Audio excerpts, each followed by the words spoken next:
बिस्मिल्लाहिर्रहमानिर्रहीम। लीडरशिप है आज का हमारा टॉपिक। लीडरशिप होती क्या है और इसके डिफरेंट जो थीरीज हैं उसको हम डीपली डिस्कस करने की कोशिश करेंगे। सबसे पहले तो कॉन्सेप्ट ऑफ लीडरशिप है। Leadership is a process by which a person influences others to accomplish an objective and directs the organisation in a way that makes it more cohesive and coherent. Leadership is a process whereby an individual influences a group of individuals to achieve a common goal. बड़ी comprehensive definition है leadership की, आमतौर पर पूछी भी जा सकती है। तो इसकी डेफिनेशन में जो की वर्ड है लीडरशिप पूरी में, वो याद रखिएगा, वो इन्फ्लुएंसेस है। वो ऑब्जेक्टिव में देता है person who influences other is called. जहां भी इन्फ्लुएंसेस का, दूसरों को मुतासर करने का, दूसरों को इन्फ्लुएंस करने की बात होगी, वो लीडरशिप होगी। Remember it. तो लीडरशिप की आसान सी डेफिनेशन आखिरी लाइन में है। Leadership is a process whereby an individual influences a group of individuals. जहां एक फर्द अ ग्रुप ऑफ इंडिविजुअल्स को इन्फ्लुएंस करता है। किस चीज के लिए इन्फ्लुएंस करता है? To achieve a common goal, एक मुश्तरका मकसद के हसूल के लिए। जब एक बंदा दूसरों को इम्प्रेस करने की, इन्फ्लुएंस करने की, मुतासर करने की सलाहियत रखता है तो वो लीडर कहलाता है। इस लीडरशिप की डेफिनेशन पे आप अपने किसी भी लीडर को जज कर सकते हैं, चाहे वो सियासी हो, चाहे वो जो भी हो। किसी भी तरह के लीडरशिप को, लीडर को आप जज कर सकते हैं on the behalf of this definition. तो एजुकेशनल लीडरशिप की अगर हम बात करें, school leadership is the process of enlisting and guiding the talents and energize of teachers, pupils and parents towards achieving common educational aims.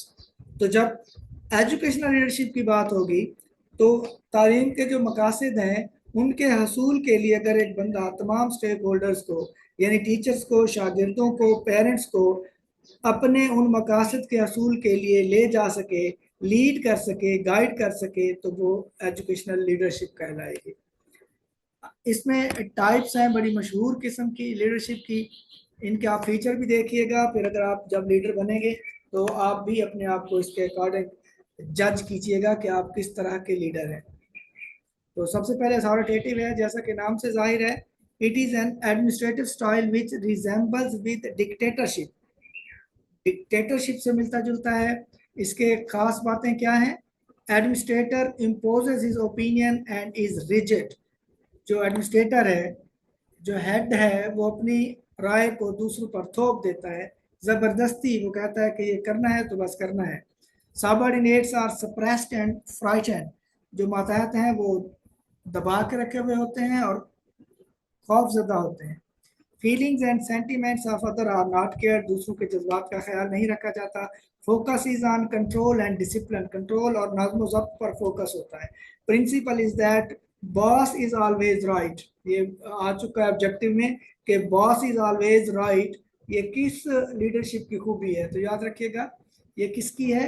Authoritative की, dictatorship की। कि boss जो है वो हमेशा ठीक होता है, उसके आगे बोला नहीं जाता, कुछ आर्ग्यू नहीं किया जाता। There is no sharing consultation. Subordinates can not question the opinion of administrator. Subordinate को ये जरूरत नहीं होती कि वो सवाल उठा सके। Subordinates are bound to follow the orders. उन्होंने सिर्फ ऑर्डर्स को फॉलो करना है। देयर इज नो सिंपथी और रिलैक्सेशन फॉर सबऑर्डिनेट्स। जो मातहत हैं उनके लिए कोई भी रिलैक्सेशन या हमदर्दी नहीं होती। Decisions are made and impose by administrator. Decision बनाता भी एडमिनिस्ट्रेटर है और वो लागू भी वही करता है। ये इसके खसूसियात हैं। इसके एडवांटेज देख लें। Institutions reflect order, discipline and compliance of rules and regulations. वो वाले इदारे जहाँ पर रूल्स एंड रेगुलेशन और स्ट्रिक्ट डिसिप्लिन चाहिए होता है, जैसे आपकी आर्मी हो गई, आपके जो इदारे हैं, डिफेंस के इदारे हैं, वो हो गए। Work is completed with in without delay. इस तरह की लीडरशिप में काम बगैर किसी तसाहुल के, बगैर किसी सुस्ती के हो जाता है। Only the opinion of the experts is implemented. Subordinate से कोई नहीं पूछता, सिर्फ एक्सपर्ट से पूछ के वही उनको लागू करवाया जाता है, वही उनको फॉलो करवाया जाता है। All the assignments are carried rapidly. जब डंडे का जोर होता है तो सारी जो काम है वो तेजी से हो जाते हैं। It encourages working relationship. इसमें जो रिलेशनशिप है वो पर्सनल नहीं होते, वर्किंग होते हैं। एक इदारे की हद तक आपने फाइल भेजी, उन्होंने भेज दी, बात खत्म। It is result oriented. तो इसमें रिजल्ट जो है उनको देखा जाता है कि रिजल्ट जो हमने चाहा था वो आया है या नहीं आया है। ये इसके एडवांटेजेस हैं। डिसएडवांटेजेस की अगर हम बात करें तो it in discourages free thought, article thinking and creativity. It damages human esteem and ego, इंसान की जो इज्जत नफ्स है उसको मजरूह करता है। It creates negative culture of flattering, यहाँ पर जो फ्लैटरिंग है, खुशामद है, वो वाला कल्चर होता है। It hinders the way to experimentation and innovation, नई इजादात और तजुर्बात नहीं होते। Subordinates face great loss for non compliance, अगर वो कंप्लीट नहीं कर पाते हैं तो उनको बहुत ज़्यादा थ्रेट का और सजाओं का सामना करना पड़ता है। It reduces commitment and enthusiasm, जोश जज्बा नहीं होता, कोलू के बेल की तरह सबऑर्डिनेट लगे रहते हैं। Staff is divided and is victimised by conspiracies, साजिशें होती हैं, एक दूसरे को नीचा दिखाया जाता है। There is trust deficient between boss and staff, boss और स्टाफ के दरमियान कोई एतमाद नहीं होता, कोई ज़ाती तल्लक नहीं होता, कोई कम्युनिकेशन अच्छी वाली नहीं होती। It promotes yes sir culture rather than professionalism, ये पेशा वाराना डेवलपमेंट की बजाय बस हर हाल में यस सर को ही कहता है। तो ये था अथॉरिटेटिव लीडरशिप। पहली टाइप अथॉरिटेटिव थी, जिसमें हमने देखा कि अथॉरिटी सब कुछ होती है, बॉस इज ऑलवेज राइट होता है, टाइम पर काम किया जाता है, सजा जजा होती है, सख्त डिसिप्लिन होता है, कोई सवाल नहीं कर सकता, किसी के फीलिंग्स को नहीं देखा जाता, स्ट्रिक्ट फॉलो किए जाते हैं रूल्स। इसके एडवांटेज और डिसएडवांटेज भी हमने देखे। ये तीनों हम मुकम्मल करेंगे तो फिर मैं आपसे पूछूंगा कि आपको इनमें से कौन सा बेहतर बेहतर लगता है। इसके बाद है डेमोक्रेटिक और people centred. It is opposite to authoritative style. इसके फीचर्स या खसूसियात देखें। There is sharing and cooperation, ये उसका बिल्कुल उलट है। Administrator is sympathetic and shows flexibility, लचकदार रवैया रवैया होता है, अपनी बात पर डट नहीं जाता कि बस जो मैंने कह दिया वही होगा, ऐसा नहीं होता। Respect and importance is given to subordinates. Feelings and sentiments of other are cared, दूसरों के जज्बात का ख्याल रखा जाता है। There is freedom of expression and thought. All members participate in decision making. फैसला साजी अकेले फर्द का काम नहीं होता, सारे उसमें शामिल होते हैं। The responsibility of achieving the task is collective. मजमूई तौर पर काम मिलकर किया जाता है, टीम वर्क होता है। Powers are delegated and shared, जो अख्तियारात हैं वो डेलीगेट किए जाते हैं, निचली सतह तक दिए जाते हैं, एक बंदे के पास नहीं होता, मतलब सेंट्रलाइजेशन नहीं होती, डिसेंट्रलाइजेशन होती है। तो डेमोक्रेटिक में आपने देखा कि इज्जत नफ्स होती है, शेयरिंग होती है, टीम वर्क होता है, सेंटिमेंट ऑफ फीलिंग को देखा जाता है, पार्टिसिपेशन होती है, डिसीजन मेकिंग में हिस्सा होता है। ये सारी जितनी गुड एक्टिविटीज़ या गुड आपको खसूसियात लगती हैं वो डेमोक्रेटिक में नज़र आ रही हैं। इसके एडवांटेज क्या है? All members feel responsible for achieving targets. Decisions are collectively made and members work hard to achieve. It paves the way for alternative leadership by delegation of powers. Alternative leadership होती है कि अगर एक leader आगे पीछे होता है, कहीं चला जाता है, तो पीछे जो लीडरशिप की पूरी लाइन हो उन पर कोई खास फर्क ना पड़े। वो कहते हैं कि जो अच्छा लीडर होता है वो दूसरे लीडर्स पैदा करता है, सबऑर्डिनेट पैदा नहीं करता। उसका फायदा यह होता है कि लीडरशिप के कमजोर होने पर या किसी वजह से आगे पीछे होने पर जो वर्किंग ऑफ द इंस्टीट्यूशन है उस पर कोई फर्क नहीं पड़ता। उसकी ताज़ा मिसाल आपने ईरान की देखी कि अगरचे उनकी जो टॉप लीडरशिप है उनको शहीद कर दिया गया था सैहोनी फौजों की तरफ से, लेकिन उसके बावजूद उन्होंने रिटेलिएट किया, दोबारा हमले किए और अल्लाह ताला ने उनको फतह नसीब की। तो लीडरशिप का ये खासा है कि वो अल्टरनेटिव लीडरशिप पैदा करती है ताकि गैप ना आए। It promotes creative environment which leads towards progress. It promotes self-control. It reduces distance between subordinate and administrator.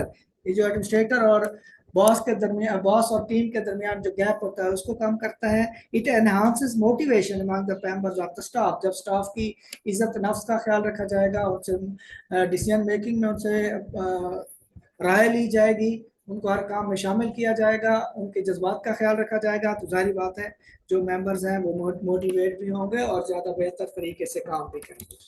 अच्छा, इसके डिसएडवांटेज क्या होंगे? Sometimes freedom crosses it's boundaries, कभी कभी ज़्यादा आज़ादी दे दी जाती है जिसका नुकसान होता है, जिससे इदारे का भी नुकसान होता है। The difference of opinion creates problems, जब मुख्तलिफ लोगों से आप ओपिनियन लेंगे, अगर 40-50 लोग आपके स्टाफ में शामिल हैं तो हर बंदा अपनी राय देगा और आप हर बंदे की राय पर आप अमल नहीं कर सकते होते। फिर क्या होता है कि जिन लोगों की राय पर अमल कर दिया जाता है वो तो खुश हो जाते हैं, जिन पर नहीं किया जाता वो नाराज हो जाते हैं कि हमारी कोई वैल्यू नहीं है। ये एक डिसएडवांटेज है। Every person gives more importance to his own ideas and ignores the opinion of experts.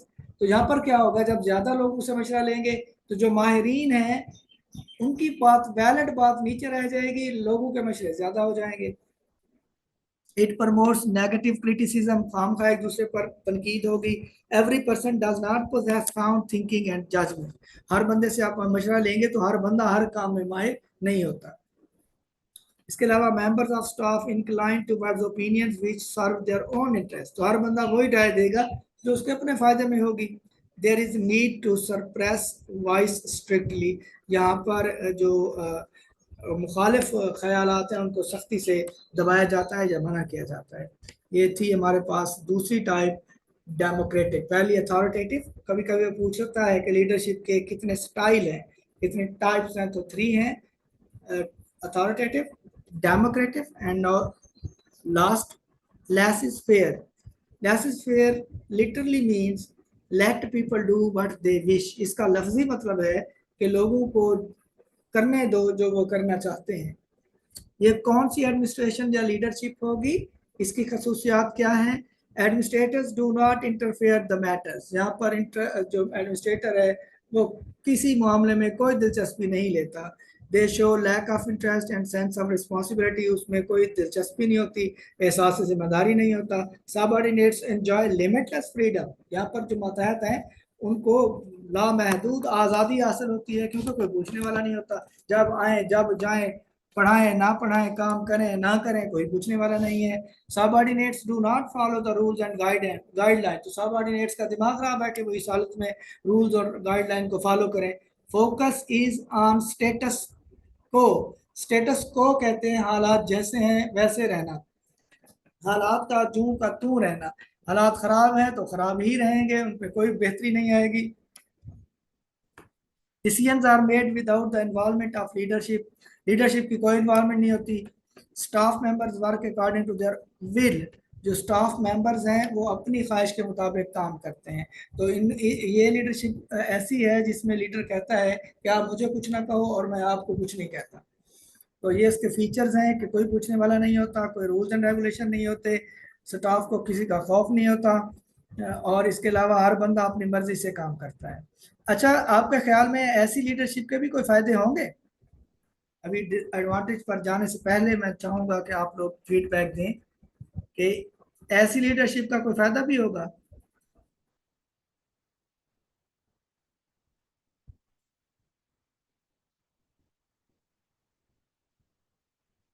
मेरी आवाज आ रही है? जी सर, आवाज आ रही है आपकी। सर, जिसको काम करने की आदत होगी ना, या जिसमें जिसको शौक होगा काम करने का, वो ऐसी लीडरशिप में भी अपना आप करके दिखा देगा कि मेरे में ये गट्स है, मैं ये कर सकती हूँ। सही हो गया। गुड। अच्छा, इसके एडवांटेज देखें ज़रा, ये पूछा जा सकता है आपसे सवाल, क्योंकि इसको सबसे आखिरी दर्जे पर लीडरशिप में रखा जाता है, तो बंदा सोचता है कि इसके भी कोई फायदे होंगे। तो इसका फायदा देखिएगा, less fair style of administration favours the institutions और organisation with highly professional members who are responsible, expert and experienced. जिस बंदे में ये 3 खसूसियात हों, वो रिस्पॉन्सिबल भी हो, एक्सपर्ट भी हो और एक्सपीरियंस भी हो, तो उसको मजीद गाइडेंस की ज़रूरत नहीं होती। जैसे आप कोई ऐसा प्रोजेक्ट कर रहे हैं, कोई एटमी साइंसदान सारे मिलकर एक एक प्रोजेक्ट पर काम कर रहे हैं, तो वो जो टीम है, ऐसी टीम को मजीद इंस्ट्रक्शन देने की ज़रूरत नहीं होती है। वो आज़ाद होते हैं रूल्स एंड रेगुलेशन से, और इस तरह की जो लीडरशिप है वो उनको सूट करती है। It is useful for organisation having business partnership. Business partnership अगर है तो वहाँ कोई सबऑर्डिनेट नहीं होगा, वहाँ पर भी इस तरह की जो लीडरशिप है वो कामयाब रहेगी। इसके बाद डिसएडवांटेज है, institutions reflect chaos, disorder, anarchy and lack of discipline. Quality is declined, quality नहीं होती। There is decline in norms, standards and professionalism. This style of administration deteriorates the system. It promotes pressure groups which negatively influence that of the institution। तो लोगों की इजारादारी होगी, जो काम करने वाले या जो जो उसमें कुछ माहिर होंगे, तो क्वालिटी डिक्लाइन होगी। डिसिप्लिन नहीं होगा, अनारकी होगी, हर तरफ अफरा तफरी होगी, कोई नाम्स नहीं होंगे और जो निज़ाम है वो तरफ बरहम हो जाएगा। जिसके बाद थीरीज ऑफ मैनेजमेंट है X Y theory, scientific theory, administrative theory, bureaucratic theory, human relation theory, system theory. ये एक्स हमने कल पढ़ी थी, एक्स और वाई दोनों पढ़ी थी।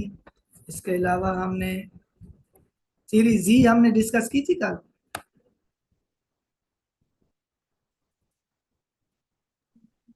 नहीं सर। चलो ये देख लेते हैं। Theory Z Z was presented by Ouchi, doctor William Ouchi, so called Japanese management, इसको जापानी मैनेजमेंट थ्योरी भी बोलते हैं। Style popularized during the Asian economic boom of the 1980s. For Ochi, theory Z focused on increasing employee loyalty to the company by providing a job for life with a strong focus on the well-being of the employee, both on and off the job. Theory Z William Ouchi की तरफ से present की गई, इसे Japanese management style भी कहते हैं। इसमें मेन फोकस एम्प्लॉय की वेलबीइंग या बेहतरी है, और कब बेहतरी, both on end of the job, चाहे वो जॉब पर है या नहीं है, दोनों सूरतों में उसकी बहबूद का ख्याल रखना। Theory Z is a name for various theories of human motivation built on Douglas MacGregor's Theory Z and Theory Y.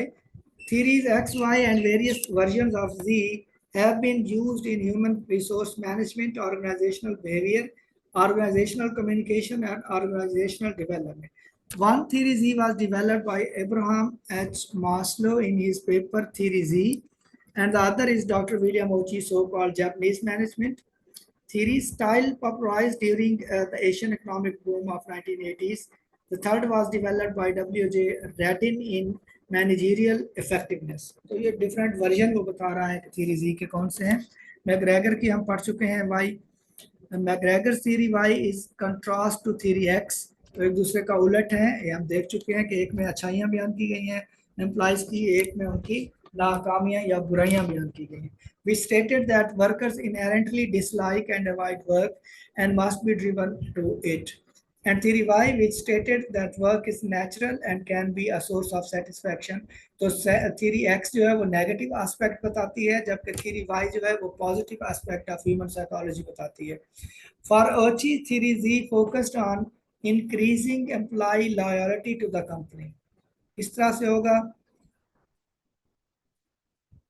according to Ochi, theory of management tends to promote stable employment, high productivity, and high employee morale and satisfaction. Morale भी बुलंद होता है और ज़्यादा motivation भी होता है. Ironically, Japanese management and theory Z itself were based on Dr. Edward Deming's famous 14 points. Deming, the American scholar whose management and motivation theories were more popular outside the United States, went on to help lay the foundation of Japanese organizational development during their expansion in the world economy in the 1980s. Deming's theories are summarized in his two books, Out of the Crisis and the New Economics, in which he spells out his system of profound knowledge. इसकी बता रहा है pre theory जी देखें, Abraham Maslow, psychologist and the first theorist to develop a theory of motivation based upon human needs. इसकी theory of needs है Abraham Maslow की, Maslow theory of needs है, उस पर भी हम बात करेंगे जब इसका टॉपिक आएगा। Produced a theory that had three assumptions. First, human needs are never completely satisfied. वो उसमें बताता है कि इंसान की जो ज़रूरियात हैं वो 100% कभी भी पूरी नहीं होती। Second, human behavior is purposeful and is motivated by need for satisfaction, कि इंसान का जो रवैया है वो किसी मकसद के तहत होता है। Third, these needs can be classified according to a hierarchical structure of importance from the lowest to the highest. Maslow की वो पूरी ये साइकोलॉजिकल नीड्स हैं, फिर सेफ्टी है, फिर बिलोंगिंग्स नीड है, और फिर एस्टीम नीड है, और नीड फॉर सेल्फ एक्चुअलाइजेशन है। जी थ्योरी एक्स वाई जेड। इसके बाद साइंटिफिक मैनेजमेंट थ्योरी, या कल हमने डिस्कस की थी साइंटिफिक मैनेजमेंट थ्योरी को। इसके बाद है एडमिनिस्ट्रेटिव थ्योरी, हमने कल फ्योल के 14 पॉइंट भी पढ़े थे जी। ब्यूरोक्रेटिक थ्योरी हमने मैक्स वेबर की कल देख ली थी। ह्यूमन रिलेशन मैनेजमेंट थ्योरी ये हमने नहीं देखी थी। प्रोफेसर आल्टन माया की ये भी हमने पढ़ ली थी कल। ह्यूमन रिलेशन मूवमेंट के जितने उसमें ताल्लुकात अच्छे होंगे उतनी ये बेहतर होगी। Classical management human theory,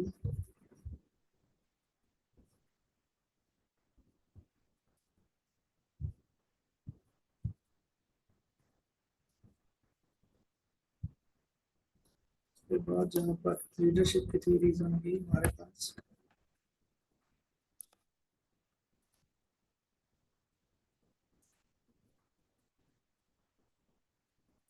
The leadership theories, European researcher Daniel Travasini states leadership is a holistic spectrum that can arise. Holistic कहते हैं हम जो मुख्तलिफ जोतों वाला, मुख्तलिफ aspect वाला, higher level of physical power, need to display power and control, other force superiority है, ability to generate fear or group members need for a powerful group protector, superior mental energies हैं, ये खसूसियात हैं leader की, superior motivational forces, perceivable in communication and behaviour, lack of fear, courage, determination, higher abilities in managing the overall picture, higher abilities in specialised tasks, ये सारी खसूसियात हैं। Types of leadership theories, great man theory है, trait theory है, behavioural theories हैं, और participative leadership है, situational leadership है, कंटीजेंसी थीरीज हैं, और ट्रांसैक्शनल लीडरशिप है।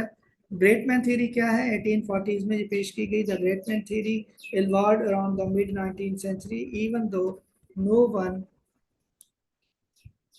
was able to identify with any scientific certainty which human characteristics or combination of responsible for identifying great leader, या कोई पता नहीं कि कौन सी वो एक खूबी है जिसकी बिना पर किसी भी लीडर को ग्रेट लीडर कहा जा सकता है। Everyone recognise that just as the name suggest only a man could have the characteristics of a great leader. The great man theory assumes that the trait of leadership are intrinsic. That simply means that great leaders are born. इसका मतलब है इस theory के मुताबिक जो great people हैं वो पैदाइशी तौर पर ग्रेट होते हैं, उनमें बेसिकली बाय बर्थ लीडरशिप की खसूसियात मौजूद होती हैं according to great man theory. They are not made, उन्हें बनाया नहीं जा सकता। This theory seems great leaders as those who are destined by birth to become a leader. Furthermore, the belief was that great leaders will rise when confronted with the appropriate situation. वो कहता है दूसरी बात यह है कि जो great leader है वो सिचुएशन के मुताबिक खुद को अरूज अरूज तक लेकर आते हैं, अगरचे उनको मुश्किलात का सामना करना पड़ता है। The theory was popularised by Thomas Carlyle, a writer and teacher. Just like him, the great man theory was inspired by the study of influential heroes. In his book on heroes, hero worship and the heroic in history, he compared a wide array of heroes. In 1860, Herbert Spencer, an English philosopher, disputed the great man theory by affirming that these heroes are simply the product of their times and their actions the result of social conditions. तो 1840 में ये पेश की गई। 1860 में Spencer ने कहा कि ऐसी बात नहीं है, ये जो ग्रेट मैन आपने बताया कि अपनी खसूसियात की वजह से ग्रेट बने हैं, तो वो कहता है कि ये जो ग्रेट मैन थे जितने भी आपने गिनवाए, they were the result of social conditions. उस तरह के जो समाजी हालात थे उस वक्त, उस दौर के समाजी हालात के मुताबिक ये डेवलप हुए, ना कि उनकी जो पैदाइशी थ्योरी थी। ट्रेड थ्योरी है। The trait leadership theory believes that people are either born or are made with certain qualities that will make them excel in leadership roles. तो ट्रेट थ्योरी क्या क्या कहती है कि या तो पैदाइशी होते हैं या फिर बाद में भी बन सकते हैं। That is certain qualities such as, कौन कौन सी खसूसियात हैं? Intelligence, sense of responsibility, creativity and other values puts anyone in the shoes of a good leader. ये वो खसूसियात हैं जो आप किसी भी लीडर में अगर हो तो वो एक ग्रेट लीडर बन सकता है, जिसमें जहानत है पहले नंबर पर, दूसरे नंबर पर जिम्मेदार एहसास जिम्मेदारी है, तख्लीकियत है, और दूसरी वैल्यूज हैं। In fact Gordon Allport, American an American psychologist, identified almost 18,000 English personality relevant terms, 18,000 उसने टर्म्स इस्तेमाल किए। The trait theory of leadership focused on analyzing mental, physical and social characteristic in order to gain more understanding of what is the characteristic। अच्छा, ये कहते हैं कि ये जो खसूसियात की लिस्ट है, इसमें आप खसूसियात की लिस्ट के मुताबिक किसी भी लीडर को जज करें, अगर वो इन पर पूरा उतरता है तो ग्रेट लीडर है, अदरवाइज नहीं है। There were many shortfalls with the trait leadership theory. However, trait से नाम से ही जाहिर है कि अगर खसूसियात हैं तो वो लीडर है, अदरवाइज नहीं है। ट्रेट का मतलब खसूसियत होती है। However, from a psychological personalities approach, Gordon Allport studies are among the first ones and have brought for the study of leadership. In the 1930s, the field of psychometrics was in its early years. Personality traits measurement weren't reliable. Study sample were of low level. Explanation were not offered. तो ये कहता है ये वो वाली short Cummings हैं जो उस दौर में जिनका सामना करना पड़ता था। The context of the leader wasn't considered. Many studies have analyzed the trait among existing leaders in the hope of uncovering those responsible for one's leadership abilities. In vain. The only characteristics that were identified among these individuals were those that were slightly taller and slightly more intelligent. कि जो इनमें ज़्यादा ज़हीन थे वही ज़्यादा कारआमद थे। तो trait theory हमें बताती है कि किसी भी इंसान में पैदाइशी तौर पर सारी खसूसियात मौजूद नहीं होती, हो भी सकती हैं, लेकिन आपके पास ट्रेट जो हैं, जो खसूसियात हैं, उनकी लिस्ट है, अगर वो उन पर पूरा उतरता है तो वो लीडर है, अदरवाइज वो लीडर नहीं है। बिहेवियरल थ्योरीज हैं। In reaction to the trait leadership theory, the behavioral theories are offering a new perspective, one that focuses on the behaviors of the leadership as opposed to their mental, physical or social characteristics. वो कहते हैं mentally, physically या socially जैसा भी है उसके अपने रवैये को नोट करना है। बिहेवियरल थ्योरी जैसा कि नाम से जाहिर है। Thus, with the evolutions in psychometrics, notably the factor analysis, researchers were able to measure the cause and effect relationship of science specific human behaviors from leaders। तो इस दौर तक 1950 तक साइकोलॉजी ने तरक्की कर ली थी। बहुत से ऐसे टर्म्स, बहुत से ऐसे टूल्स दरियाफ्त हो गए थे जिससे रवैये को नापा जा सकता था। From this point forward anyone with this right conditioning could have access to the once before elite club of naturally gifted leaders. In other words, leaders are made not born। तो वो कहता है कि अगर कोई लीडर कोशिश करता है, स्ट्रगल करता है, लर्निंग का सहारा लेता है, बुक्स पढ़ता है, ट्रेनिंग अच्छी करता है, तो वो लीडर्स के मध्य मुकाबिल हो सकता है जो इनबॉर्न टीचर है। तो क्या साबित हुआ कि according to behavioural theory of leadership, leaders are made not born. वो कहता है कि लीडर्स को बनाया जा सकता है, ये पैदाइशी तौर पर नहीं होते। The behavioural theories first divided leaders in two categories, those that were concerned with the task and those concerned with the people। दो कैटेगरीज हैं वो कहता है लीडर्स की अकॉर्डिंग टू बिहेवियरल थ्योरीज। एक जिनका ताल्लुक, जिनकी फिक्र काम होते हैं, मकासद होते हैं, प्लानिंग होती है, टारगेट होते हैं, and those concern with the people. और दूसरी वो कैटेगरी है जो लोगों को फोकस करते हैं, जिनका मतलब लोग होते हैं, जिनका टारगेट लोग होते हैं। Throughout the literature these are referred to as different names but the essence are identical. इनको मुख्तलिफ नामों से पुकारा गया लेकिन मकसद एक ही था। इसके बाद कंटीजेंसी थीरीज हैं, ये उनके भी बाद 1960s की।